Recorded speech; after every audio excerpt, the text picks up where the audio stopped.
Chamber for his introduction, and also to recognize the distinguished President of the Chamber and his deputy at the head table, and to also recognize the members of my government who are here, our Attorney General, Honorable Patrice Nisbet, our ambassadors and high government officials, Chief Secretary, Financial Secretary, and new Permanent Secretary in the Ministry of Sustainable Development, Ms. Harris, Beverly Harris, Mr. Bradshaw, who is the Accountant General, and Velda, who is sitting in for Mr. Gift, who is our Controller of Inland Revenue, and of course, recognizing all of our distinguished persons here, the Honorable Sean Richards and Mr. Hamilton from the opposition, and other distinguished persons here. I'm very pleased, really, to accept your invitation to address you at this time when we approach the Christmas season and the start of a new year.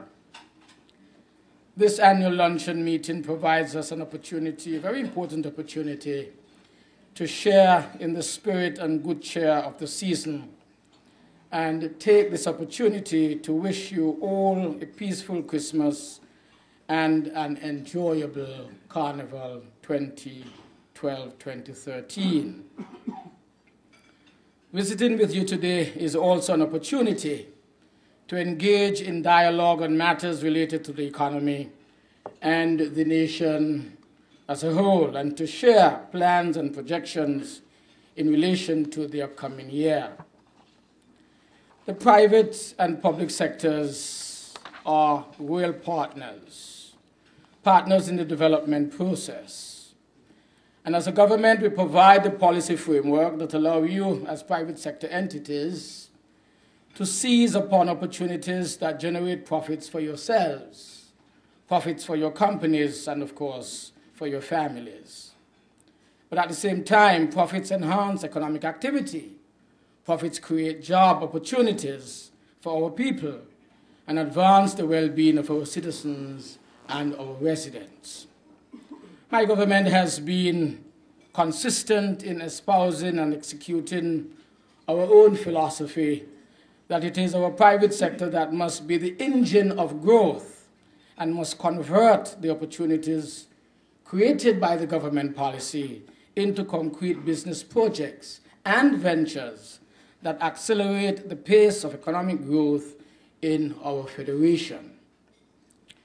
But we have also been bold and been innovative in pursuing policies and actions that widen opportunities for entrepreneurial development and spread that economic activity across our fair land.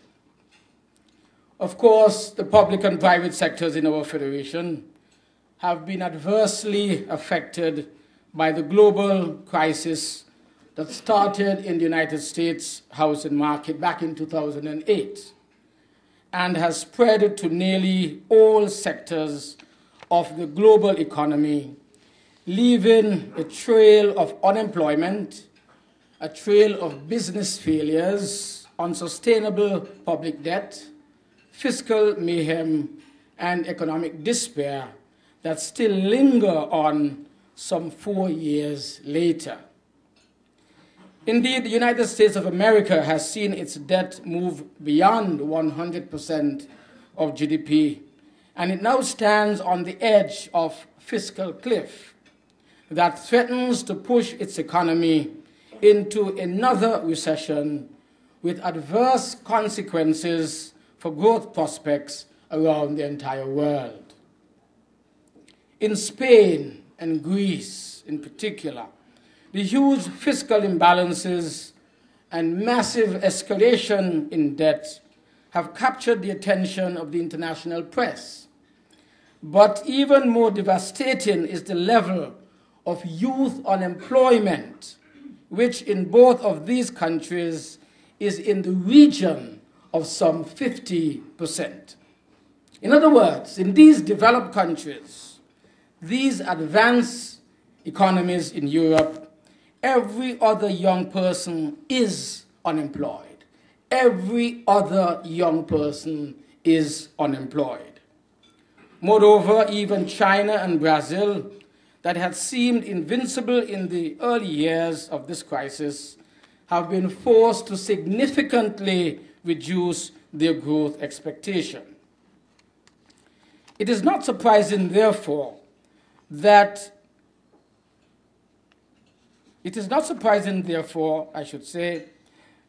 our own economy, like other small island developing states, has suffered significantly from the impact of the global crisis.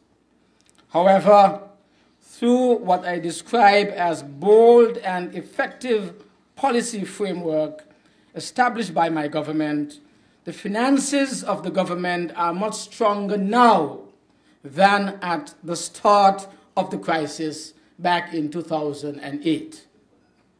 Specifically, in the last fiscal year, we have achieved a surplus on the current account, a surplus in respect of our primary balance, and an overall surplus from the fiscal operations of the government. Indeed, we now have money on the bank instead of an overdraft, and the public sector debt of the government has moved from nearly 200% of GDP to some 130% to date. And this is an extremely rare and outstanding feat for a country of any size, and we must put aside political differences and celebrate a truly outstanding accomplishment by the government and people of this, our progressive federation. I want to emphasize, be liberal, I want to emphasize that the debt for land swap will reduce the debt to GDP ratio even further to well under 100% and create even more fiscal space so that we can accelerate growth-related development initiatives while modernizing and strengthening our social safety net programs. This significant debt reduction exercise is putting us in the higher echelons of the ranking of countries based on the debt to GDP criterion. Of course, there has been much misinformation, and I emphasize, much misinformation communicated in relation to the debt for land swap. And I must therefore take this opportunity here before you today to provide clarity on the issues that have been the subject of some public discussion over the last few weeks and months. Specifically, I want to point out the following. 1. The portion of lands that are identified for inclusion in the debt for land swap were carefully selected to ensure that the sale of such land would not adversely affect the government's programs for expanding existing communities and for empowering our people in our various communities throughout the land ownership, through land ownership, I should say. For instance, the government's special land distribution initiative, it continues to function and to make land available to first-time landowners in our federation, and this would not be affected in any way by the debt for land swap initiative. Similarly, the government will continue to implement its housing and land policy with a view to fostering growth, with a view towards reducing poverty, a view towards facilitating industrial, agricultural, and tourism development, and achieving a range of social and economic objectives. 2. The government, either directly or indirectly, through enterprises that it owns, will play the critical role in establishing the policies adopted by the special purpose vehicles that will be created to manage or own the lands to be exchanged for debt. 3, priority and preference will be given to the nationals and enterprises of St. Kitts and Nevis in any decision or in any policy in relation to the sale of our lands. Indeed, not a square foot of the lands will be sold to non-nationals until nationals have been given a fair chance to acquire these lands.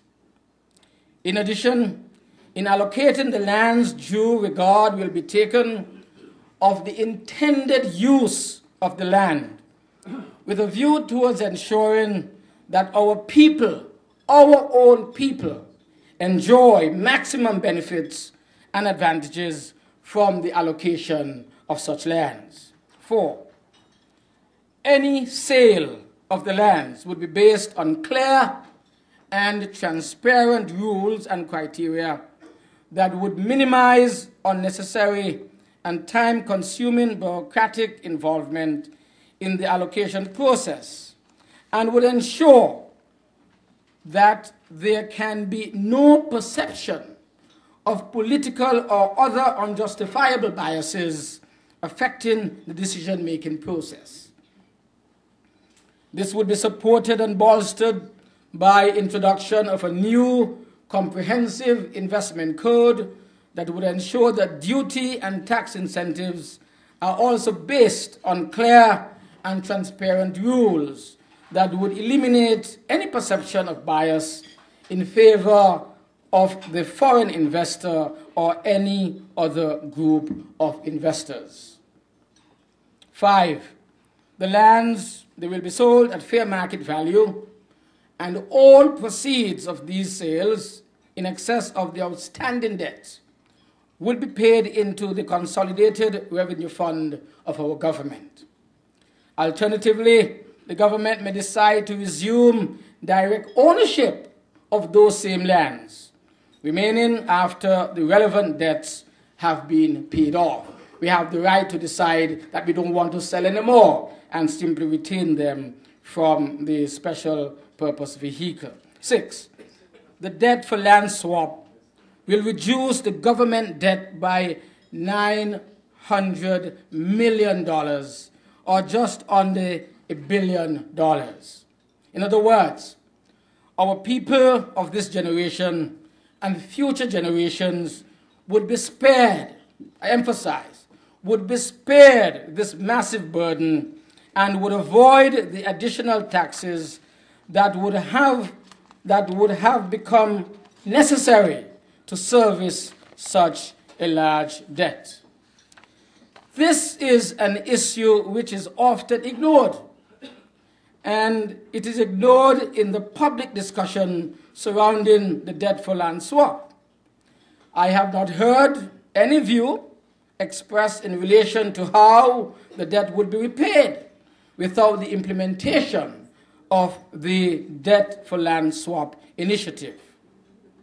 I emphasize that we do not believe that increased direct or indirect tax is a feasible alternative, because the adoption of such an alternative would stifle growth well into the future and would put a very onerous burden on our people and on our enterprises. Indeed, with the reduction in debt made possible, the debt for land swap, we could begin to look forward to future reduction in taxes, including corporation taxes, with a view to enhancing our competitiveness and promoting enhanced economic activity. 7, the bank involved in the swap is the St. Kitts Nevis Anguilla National Bank. It is our bank. It is nobody's bank but our bank, which has over 5,000 local shareholders, including my government, which is the majority owner of these shares.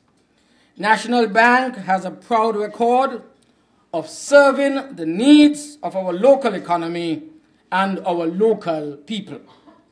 The Land for Debt Swap initiative was also carefully designed to strengthen National Bank so that it can serve our country even better in the future. It is the same National Bank that for its entire history helped keep the same sugar industry on its feet up until it was finally shut down just a few years ago in 2005. Let us not forget that it was that same sugar industry that provided jobs and economic activity that this country could not survive without at that particular time. It is no secret that the bulk of the National Bank debt originates from the numerous investments and the financial guarantees which were provided by successive governments for the same vital sugar industry. I want to say that we are confident that the productive use of these lands by the private sector and by our people generally will boost economic growth significantly over the short to medium term. We should not keep our valuable land resources idle while our people suffer the devastating impact of an unfriendly global environment.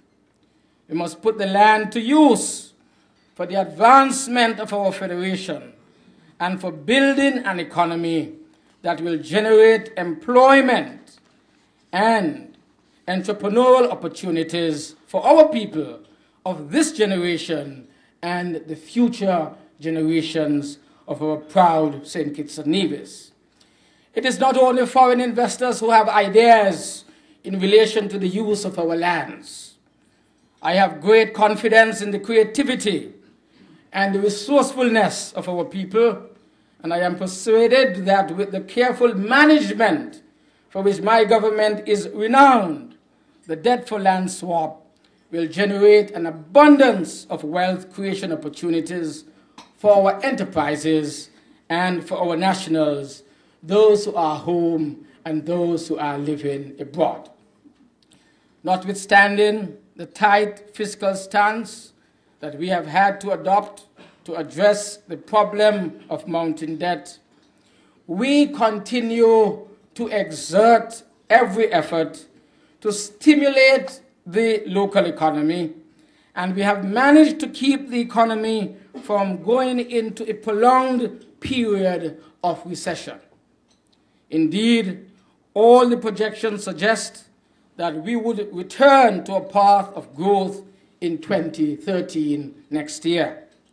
Our efforts at generating growth and enhanced economic activity have included the introduction of duty-free concessions on construction materials purchased locally or imported by first-time homeowners, the establishment of the Fund for the Realization of Economic Empowerment through Subsidized Housing, which has been acronymed FRESH, the establishment of the very successful discount VAT days, which was alluded to a moment ago, and the removal of duties and customs service charge on alternative energy devices, including solar panels.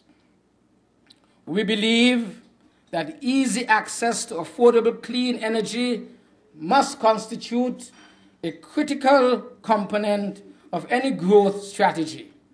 Hence, apart from the duty concession granted on the importation of alternative energy devices, we will work assiduously over the medium term to reduce our own reliance on fossil fuels and promote the use of alternative energy. Specifically, we will do everything possible to reduce the cost of electricity to households and enterprises through use of alternative energy, such as solar energy, wind, and geothermal energy, and by insisting on continued improvement in the efficiency at the St. Kitts Electricity Company and or the ministry responsible for energy. I emphasize that the fiscal space we have created this year will now allow us next year to devote considerable effort to boosting the growth rate and providing more jobs for our people. We will seek to boost youth employment directly through the introduction of the new Youth Development Project that I announced earlier this year at the National Consultation on the Economy. Specifically, this project, the Preparing People for Employment Project, which is called PPEP, will be implemented by the National Skills Training Program to benefit some 200 unemployed youths by providing them training, job attachments, and assistance in establishing new businesses. It is our aim that the private sector will play an important role in the implementation of this particular project, especially through the provision of job attachment opportunities for these our young people. We will also continue construction work in respect of the police station in Tabernacle, the daycare center in St. Paul's, and we will accelerate program for the repair and rehabilitation of our roads. We have already awarded contracts for rehabilitating and rebuilding the roads at the Southeast Peninsula for the improvement of the roundabouts at South Central Bank and at the King Collins Highway and also in Frigate Bay. In addition, we will carry out a comprehensive survey of the state of our roads in St. Kitts and implement a multi-year program of road repairs and improvement. We will accelerate the pace at which we provide infrastructure to the lands that have already been allocated by government as part of the Special Land Distribution Initiative and to the lands allocated for commercial development in Connery, in St. Peter's, in St. Paul's, and in Sandy Point, in Limekiln, and also in Keon. We believe that these initiatives will generate economic activity immediately and will facilitate the construction of houses and commercial buildings that will positively influence economic activity over the medium term. In addition to the impressive ongoing Kitchen Hill and Christophe Harbour projects, there is also a number of new private sector developments planned for commencement next year, including the Park Hyatt Hotel that is located at Banana Bay, the expansion of the rooms and facilities at the Marriott Hotel, and the construction of the Koi Resort and of the beach and golf residences, both located at the Half Moon Bay and are now ready basically to start. The construction and successful operation of these projects will generate economic activity and bolster the tourism sector by providing hundreds of additional high-quality rooms, which will encourage more of our airlines to have more direct linkages with our federation here in St. Kitts and Nevis. The maintenance of a peaceful and stable economic climate conducive to profitable investment is critical to the successful completion of these projects and the willingness of our enterprises to embark on new ventures and to reinvest their profits and reserves in this, our progressive federation. This is why it is very important, that we quickly resolve any political uncertainty that could impact on our economic climate. In this regard, we must uphold the Constitution in everything that we do. We therefore intend to ensure that the national budget is placed before Parliament within the time frame permitted by our Constitution.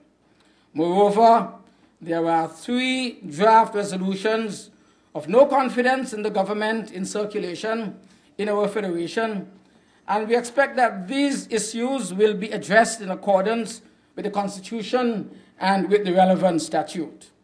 In any event, I emphasize, in any event, I do not intend to allow any uncertainty surrounding these issues to drag on indefinitely and to erode investor confidence in this, our proud and progressive federation.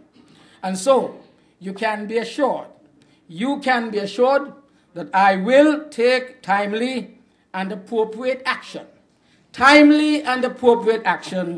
to protect our outstanding achievement as a people and the proud nation that we are. For me, the well-being of the people is paramount. And so in closing, ladies and gentlemen, I wish to assure you that the government, it stands ready. It stands ready to work with you, working with you in your capacity as citizens, as businessmen, as investors, and collectively as an important local private sector organization. My government's mission continues to be to advance the quality of life for all of our citizens and our residents.